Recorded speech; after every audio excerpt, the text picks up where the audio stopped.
Hello,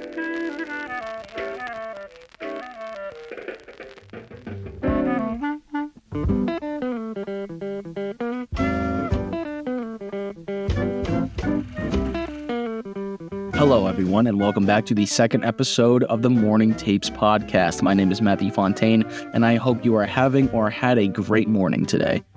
I did not. I had to wake up at 6 in the morning today to do class registration. I know that makes me sound like a bitch, but I'm still going to complain about it a little bit. It's a little annoying. The only thing that was more annoying than having to wake up at 6 in the morning was watching all the classes I registered for trickle out of my hands. The way my college sets it up is that if you have more credits, that means you get an earlier time to pick your courses. So seniors and juniors obviously will have first dibs because they have more credits. I'm a sophomore, which means I'm kind of in the middle of the pack. I'm in an accelerated program, so I think I'm a little bit ahead of some other sophomores.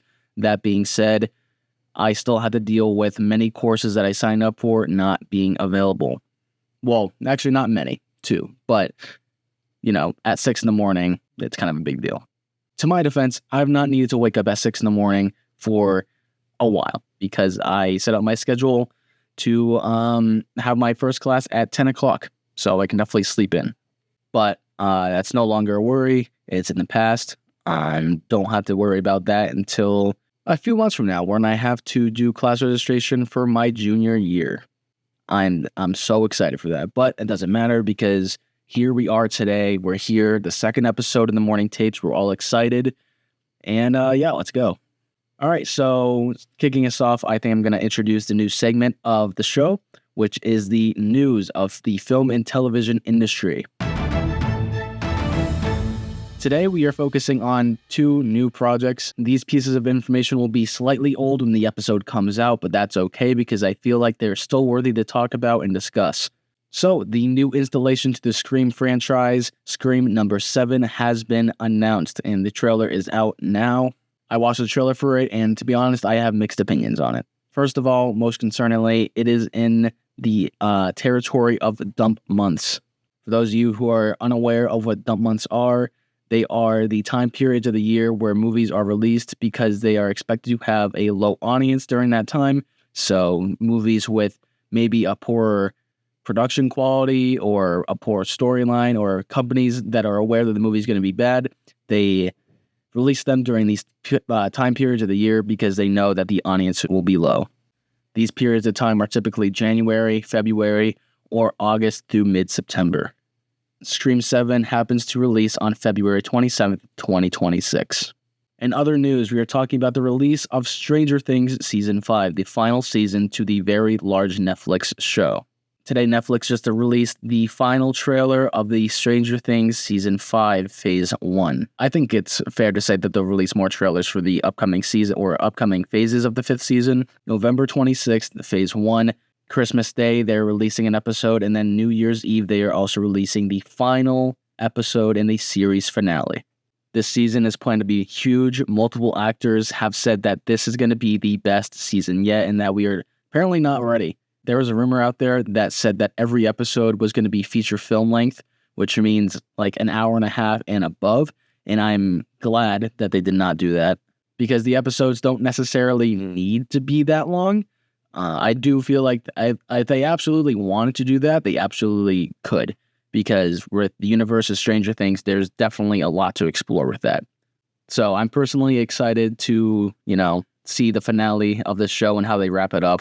Of course, I'm a little bit nervous because there's rumor out there that this entire thing was just imaginary. The rumor is that the entire show was just the game of Dungeons and Dragons, which I feel like would be a very stupid conclusion to this insane, adventurous series that everyone loves. I don't know, maybe I'm just a dumb film student.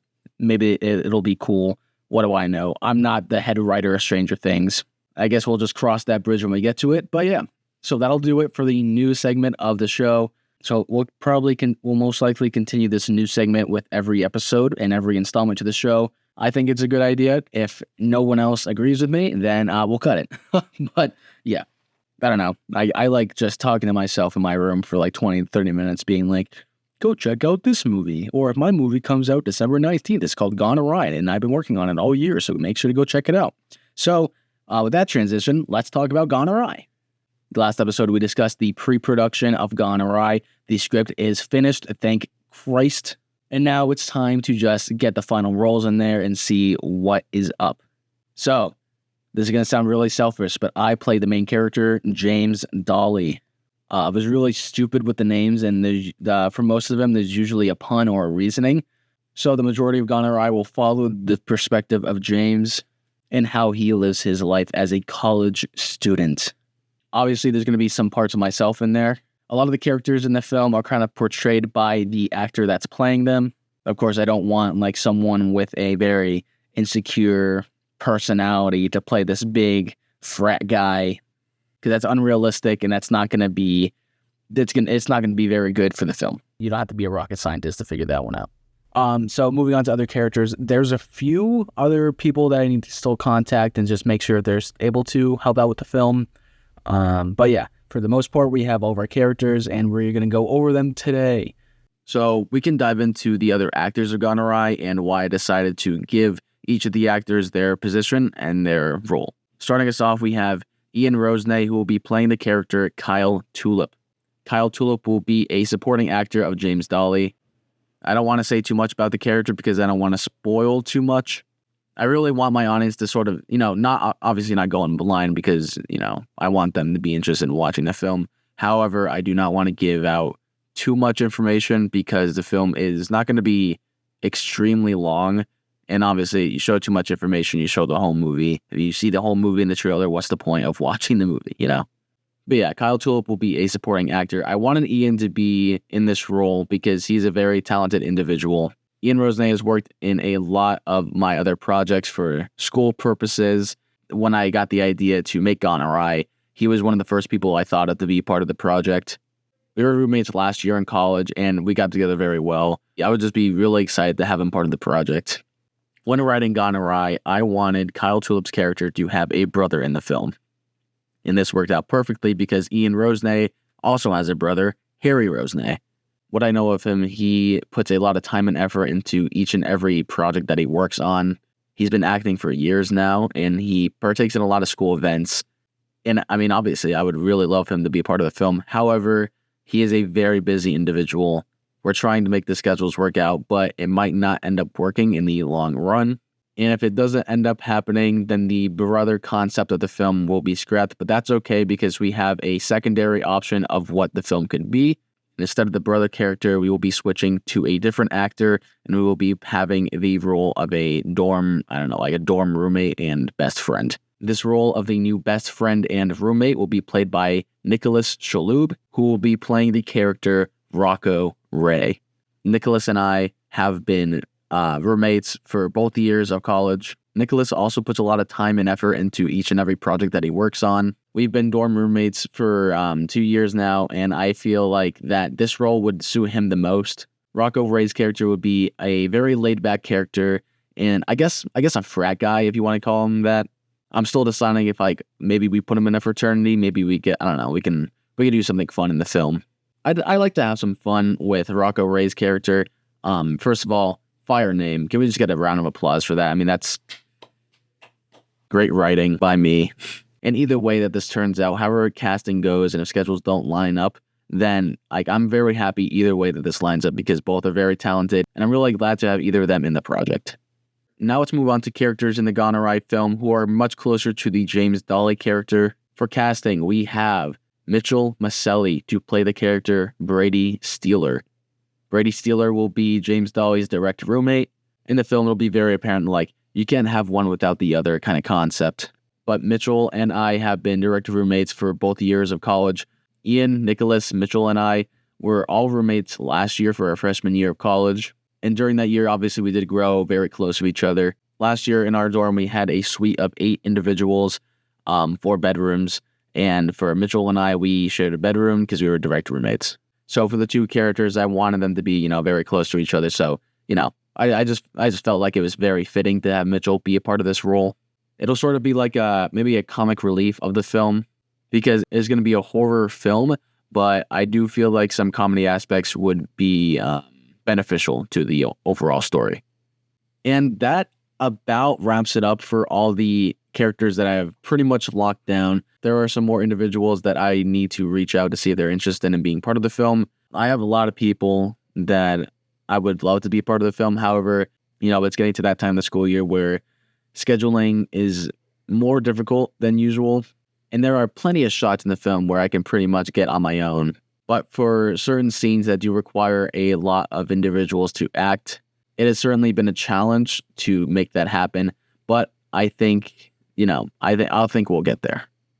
I know I'm just a stupid college student, but I will say that when creating a film or a large project, you can't expect everything to go right because that's not realistic. Everything's not going to go right unless you're just the best filmmaker of all time. Actually, no, even then, I think you still run into problems and situations because this is real life and nothing's perfect. However, maybe imperfection will help out the film because I don't think I mentioned this in the first episode, but I am going for a sort of old vintage 80s to 70s theme of horror. I sort of feel like these years of horror really inspired what horror films are today. The only director that really stands out to me when I think of old horror is John Carpenter, director of Halloween, The Thing, Christine. A lot of people don't know the film Christine, turns out. It's a horror movie about a car.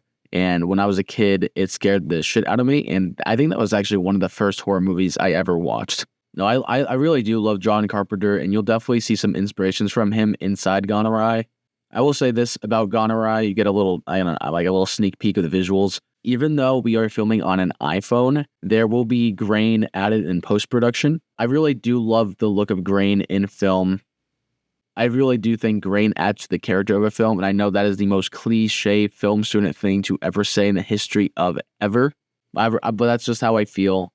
It makes sense for me, so we're adding it in. Adding to this theme of old 70s and 80s horror, I wanted to use music from that time period. Here's the thing, though. I would love to use certain songs from that time period, and I'm really debating on whether or not I want to just stick with non-copyrighted music, or do I want to go with songs that I know would benefit the film, however, not going to make any money from it. For example, I want to use the song Don't Fear the Reaper from Blue Oyster Cult as the opening, the opening credits. And I already have the edited video file in Premiere Pro right now.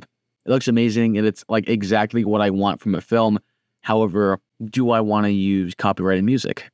So I'm still going to decide what I want to do with that. But yeah, when you watch Gone Awry, expect some serious 80s, 70s horror vibe. The film is going to be a very fun time. I'm having fun with the film right now. I want all my cast to have fun with the film as well. But I will say this, even though we are filming on an iPhone and a camcorder, we will be doing multiple takes. And I might annoy my cast, and I might never talk to them ever again after this project. Just kidding. Hopefully not. Hopefully that doesn't happen. And I think that kind of wraps up this episode. We sort of discussed everything that I wanted to go over. Make sure you tune in to next week's episode while we get ready for the final preparations for the production of Gone Awry, as well as discussing other projects for Font Films, such as the upcoming Disney vlog releasing this Thanksgiving, which is another project that I'm actually looking forward to. I think you all will love that as well. You guys will be receiving plenty of Font Films content in these final months of 2025, so get ready. Thank you all, and I will see you in the next episode. Bye, guys.